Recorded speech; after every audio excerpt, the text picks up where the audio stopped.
bem-vindo a Salmos para uma quarentena. É um tempo de meditação no livro de Salmos, no qual nós lemos e pensamos um bocadinho num dos Salmos dentro da realidade que estamos a viver. O Salmo de hoje é o Salmo do número 48, também um Salmo bastante conhecido e um Salmo que é utilizado para cantarmos nas nossas igrejas, pelo menos parte dele. E ele diz assim, Salmo 48 dos filhos de Coré: Grande é o Senhor e muito digno de ser louvado, na cidade do nosso Deus. Seu santo monte, belo e sobranceiro, é a alegria de toda a terra. O monte Sião, para os lados do norte, a cidade do grande rei. Nos palácios dela, Deus se faz conhecer como alto refúgio. Por isso eis que os reis se coligaram e juntos sumiram-se. Bastou-se-lhes vê-los e se espantaram, tomaram-se de assombro e fugiram apressados. O terror ali os venceu e sentiram dores como de parturiente. Com vento oriental destruíste as naus de Tarsis. Como temos ouvido dizer, assim o vimos. Na cidade do Senhor dos Exércitos, na cidade do nosso Deus, Deus a estabelece para sempre. Pensamos, ó Deus, na tua misericórdia no meio do teu templo. Como o teu nome, ó Deus, assim o teu louvor se estende até aos confins da terra. A tua destra está cheia de justiça. Alegre-se o monte Sião. Exultem as filhas de Judá por causa dos teus juízos. Percorrei a Sião, rodeai-a toda, contai-lhe as torres, notai bem os seus baluartes, observai os seus palácios, para narrardes às gerações vindouras que este é Deus, o nosso Deus para sempre. Ele será nosso guia até à morte. Alguns entendem que este salmo também fazia parte dos salmos de peregrinação. Eram salmos que eram usados quando os peregrinos iam até Jerusalém, porque é um salmo que evidencia muitas características da própria cidade e também do templo, e falam da beleza da que a cidade teria e da magnificência do templo, que certamente encheria o coração daqueles que vinham de longe, pequenas aldeias ou pequenas vilas ao longo de todo o Israel, e ficavam maravilhados quando chegavam e viam a estrutura que representava a casa do Senhor. O texto começa falando sobre a dignidade do Senhor, como sendo o único, aquele que realmente é grande e digno de louvor. Há uma expressão interessante que pode representar um aspecto de contextualização da passagem, quando no versículo 2 fala para os lados do norte. Esta expressão no original, Zanfon, representa ou fala de uma montanha que ficava na região da Síria e à qual era atribuída a morada dos deuses. Na famosa tableta de Shamha, esta expressão, ou Zanfon, é designada como a moradia dos deuses, era o monte onde os deuses habitavam. Pode ser que o autor, numa contextualização desta poesia para a realidade cananita, que os israelitas conheciam e viam bem, refere-se ao Monte Sião da mesma forma, como sendo a morada do Senhor, o local onde Deus estava. Também é possível que refere-se norte porque grande parte dos povos que se relacionavam com Israel ficavam a sul. Então os egípcios, os edomitas, os moabitas, os árabes realmente estavam a sul de Jerusalém. Seja como for, ele está magnificando aquilo que é o lugar onde o Senhor habita. Ele está falando sobre a importância do povo do Senhor poder se deslocar e estar presente no templo. Lembrando que o templo era, digamos, o aspecto principal para a unidade do povo de Israel.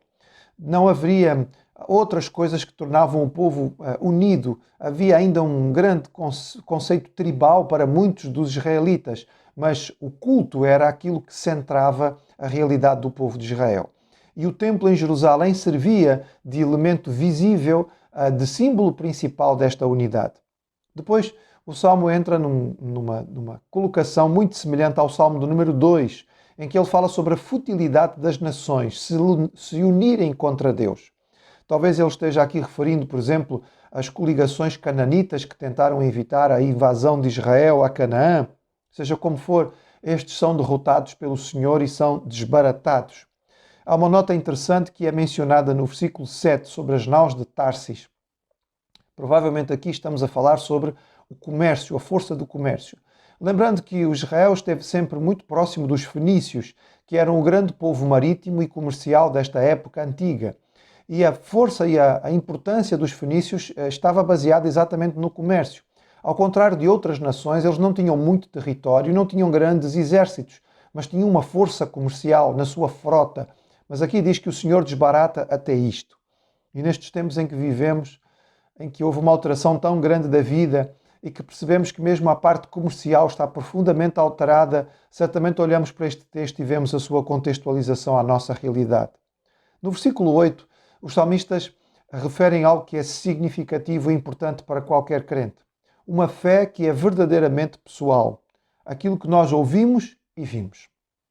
Mais tarde, nós vamos ouvir os apóstolos dizendo isso no Sinédrio. Não podemos deixar de falar do que temos visto e ouvido. Por vezes nós sentimos que a dificuldade que alguns crentes têm de dar testemunho do Senhor está exatamente aí. Não veem e não ouvem.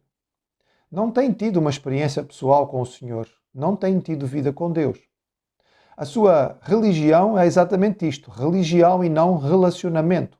Talvez possam ter alguns momentos emocionais quando vão ao culto, quando participam de alguma celebração, mas não há uma vida verdadeiramente com Deus.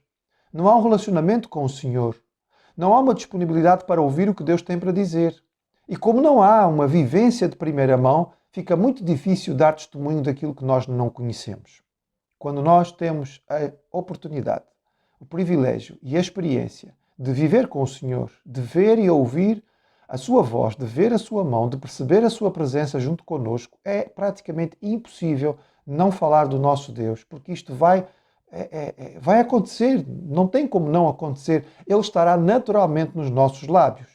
O salmista aqui fala daquilo que ele viu e daquilo que ele ouviu, e ele não pode deixar de falar, porque esta é a sua própria experiência. Ele exalta o nome de Deus, ele exalta aquilo que Deus tem feito. Ele diz que aquilo que o Senhor faz é justo, é correto e se estende até aos confins da terra. O Salmo vai se aproximar do seu fim, dando esta noção de um peregrino que chegou à cidade e que está dando a volta a Jerusalém, está percorrendo Jerusalém e andando à volta da cidade, talvez andando à volta do monte do templo e olhando para cima, ele vê as suas torres, ele vê o topo dos seus palácios, ele vê os seus pináculos, ele vê as torres do templo e tudo isto mexe com o seu coração. E a experiência é esta, exatamente. Olhem tudo isto para que possam narrar às gerações vindouras. Nossa responsabilidade de vivenciar e transmitir à geração que é nossa contemporânea, mas também de transmitir àqueles que são as próximas gerações, os nossos filhos, os nossos netos. Contar a eles aquilo que o Senhor fez nas nossas vidas, mostrar a eles que esta é uma experiência pessoal e familiar, para que eles também possam entender que este Deus é o seu Deus. E por isto o Salmo termina como termina. Este Deus, qual Deus? Este Deus de quem ele falou. Este Deus que é um Deus que está estabelecido em Jerusalém. Este Deus que fortaleceu a sua cidade. Este Deus que deu força ao seu povo para a vitória. Este Deus que desbaratou todos os povos. Este Deus que coloca o seu povo acima daquilo que é a potência comercial. Este Deus de quem eles viram e ouviram. Este é o Deus verdadeiro. Este é Deus. Diferente de todos os outros que estão à volta, das várias nações que rodeavam Israel, o Deus de Israel era um Deus de verdade. Um Deus em quem se podia confiar. O salmista termina dizendo: este é verdadeiramente Deus. E este é o nosso Deus. Não é o nosso Deus temporariamente. É o nosso Deus vitalício e é o nosso Deus vitalício para a nação. Ele será o nosso Deus para todo o sempre. Ele será o nosso guia até à morte.